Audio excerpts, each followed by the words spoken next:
funcionário do Banco do Brasil, teve que sair de Campina Grande, passou o programa para o Cineclube Glauber Rocha, do qual eu era presidente. Eu fui eleito presidente do Cineclube Glauber Rocha, de Campina Grande, com 14 anos. E comecei na Rádio Caturité, depois fui para o Diário da Borborema. Depois do Diário da Borborema eu fui para o Rio de Janeiro e São Paulo. Depois de São Paulo eu comecei na Folha de São Paulo pelas mãos de Euríclides Formiga, um grande boêmio da Paraíba nos anos 50, e que depois foi para a Folha e tinha lá uma coluna, inclusive uma coluna de violeiros. Fiquei na Folha um tempo, fui para o Jornal do Brasil. No Jornal do Brasil eu sou professor de São Paulo, cheguei à chefia da redação do Jornal do Brasil no Rio, saí do Jornal do Brasil para o Estadão, onde estou até hoje há 32 anos, fui editor de política, atualmente sou editorialista. Minha atividade hoje, basicamente, é uma atividade de escrever artigos no Estadão. Eu tenho um canal no YouTube, o canal José Neumann Pinto, tem 52 mil como é que chama? Inscritos. E tenho 371 mil seguidores no YouTube. E comecei agora, por muita pressão da minha mulher, no Instagram. Maria Isabel, no Instagram e no Facebook. Ou seja, você faz com o mesmo tesão de 52 anos atrás de jornalismo. Isso. E se modernizando. Você passou pelo SBT também, né, Silvio Santos? Eu fui comentarista de política na TV Gazeta e no SBT. No SBT por 15 anos e também por 15 anos na Rádio Jovem Pan de São Paulo. Atualmente estou na Rádio Eldorado, que é uma rádio que pertence ao Estadão, segunda a sexta, das 7h30 até as 8 da manhã. E o canal no YouTube eu faço um vídeo todo dia. Eu criei esse canal há 6 anos, por muita insistência da minha web designer, que é a viúva do grande poeta Alberto Cunha Mello, a Cláudia Cordeiro de Mello. E a Cláudia me impressionou muito para eu fazer um canal. Eu tinha 600 assistentes, 600 inscritos. Eu postava, eu fiz uns poemas que o Zé Ramalho musicou, então eu punha esses poemas e tal. Aí a Isabel, que é a terceira mulher, minha mulher, a mãe do meu filho Arthur, eu tenho 4 filhos, um de 46 anos, uma de 42, uma de 40 e agora um bebê de 7 meses, o Arthur. E se modernizando. Você passou pelo SBT também, né, Silvio Santos? Eu fui comentarista de política na TV Gazeta e no SBT. No SBT por 15 anos e também por 15 anos na Rádio Jovem Pan de São Paulo. Atualmente estou na Rádio Eldorado, que é uma rádio que pertence ao Estadão, segunda a sexta, das 7h30 até as 8 da manhã. E o canal no YouTube eu faço um vídeo todo dia. Eu criei esse canal há 6 anos, por muita insistência da minha web designer, que é a viúva do grande poeta Alberto Cunha Mello, a Cláudia Cordeiro de Mello. E a Cláudia me impressionou muito para eu fazer um canal. Eu tinha 600 assistentes, 600 inscritos. Eu postava, eu fiz uns poemas que o Zé Ramalho musicou, então eu punha esses poemas e tal. Aí a Isabel, que é a terceira mulher, minha mulher, a mãe do meu filho Arthur, eu tenho 4 filhos, um de 46 anos, uma de 42, uma de 40 e agora um bebê de 7 meses, o Arthur. E o que já está acontecendo com o Lula, que é o seguinte: a transferência de prisão, da falsa prisão do Departamento de Polícia Federal em Curitiba para a prisão real dele na casa dele. O Lula está preso em casa, ele não consegue sair de casa. Ele não pode pegar um avião de carreira porque ele é vaiado no avião. Não pode ir em um restaurante porque é vaiado no restaurante. No shopping. Não pode ir num shopping. Ele não pode dar as caras que ele recebe uma vaia na cara. E então tem um grande substrato da população que ainda o apoia. E eu acho que esse pode ser também eu fui ao pessoal, os intrometidos, né? E lá nos intrometidos teve uma discussão, né? Qual é o destino que você acha? O Ricardo vai ficar preso? O Ricardo vai ficar solto? Não, o Ricardo vai voltar a ser preso, na minha opinião. Ele será preso, agora será solto. Porque existe hoje um grande movimento nas altas cúpulas. Né?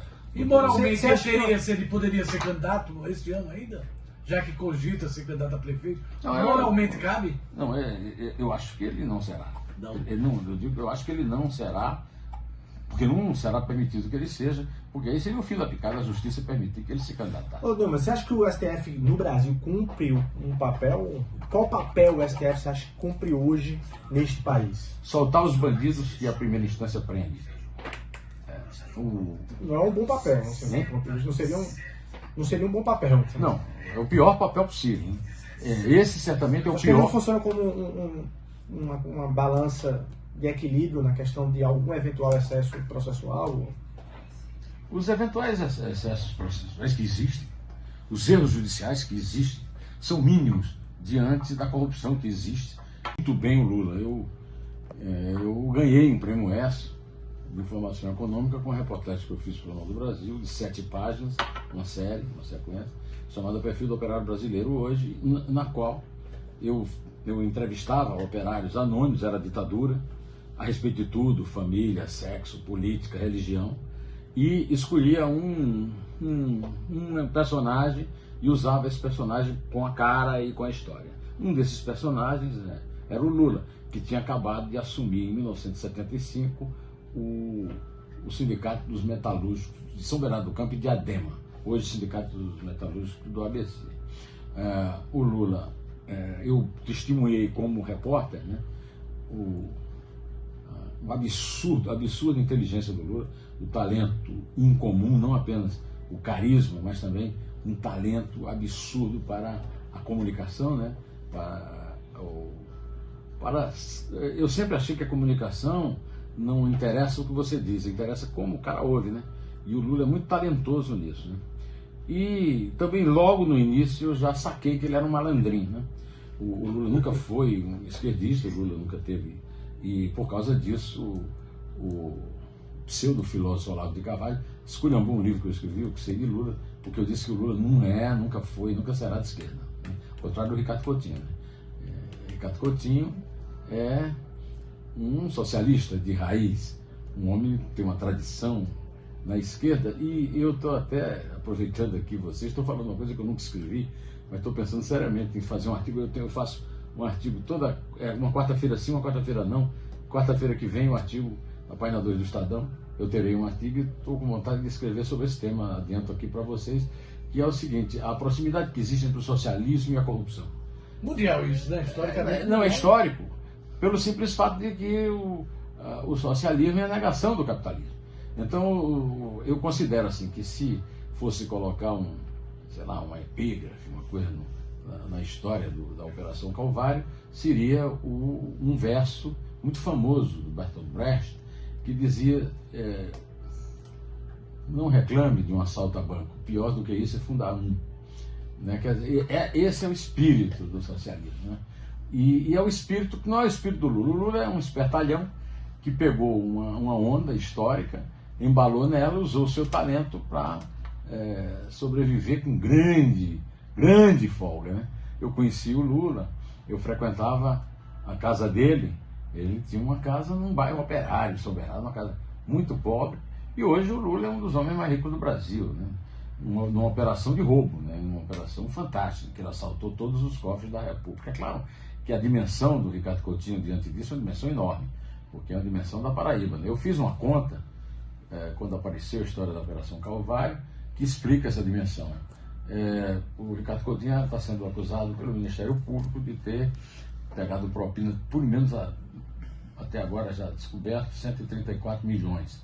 Então eu faço a conta, a propina era 10%, então no mínimo a Paraíba foi espoliada em 1 bilhão e 300 milhões, muito embora já tem gente aí falando em 2 bilhões. Né? Considerar o jornalismo uma categoria que abriga as redes sociais, eu sou muito otimista.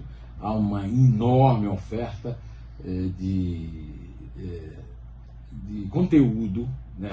Notícia ou opinião.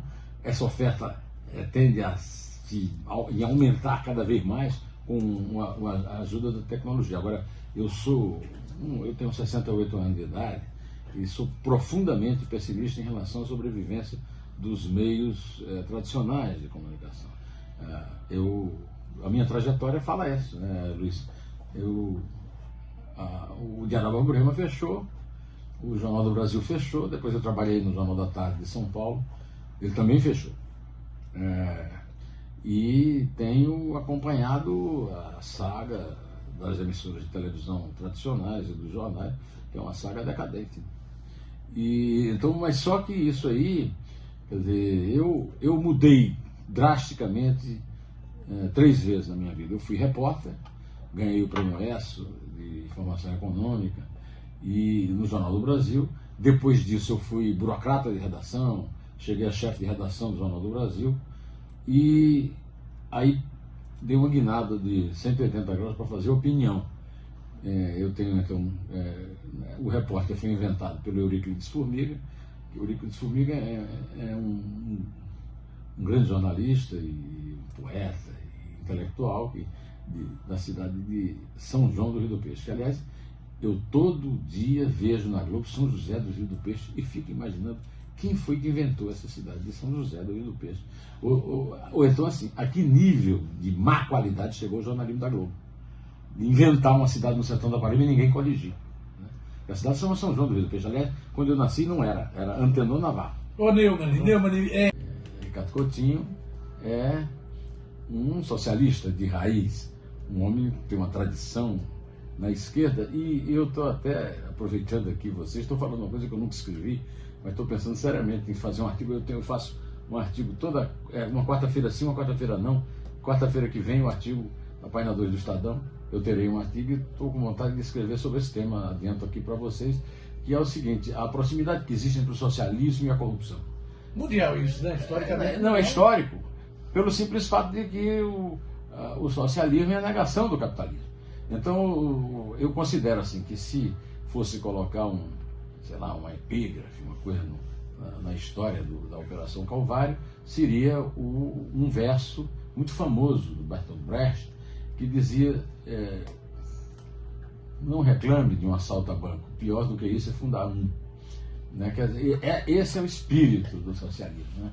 E é o espírito que não é o espírito do Lula. O Lula é um espertalhão que pegou uma onda histórica, embalou nela, usou o seu talento para sobreviver com grande folga. Né? Eu conheci o Lula, eu frequentava a casa dele, ele tinha uma casa num bairro operário, soberano, uma casa muito pobre, e hoje o Lula é um dos homens mais ricos do Brasil, né? Numa operação de roubo, né? Uma operação fantástica, que ele assaltou todos os cofres da época.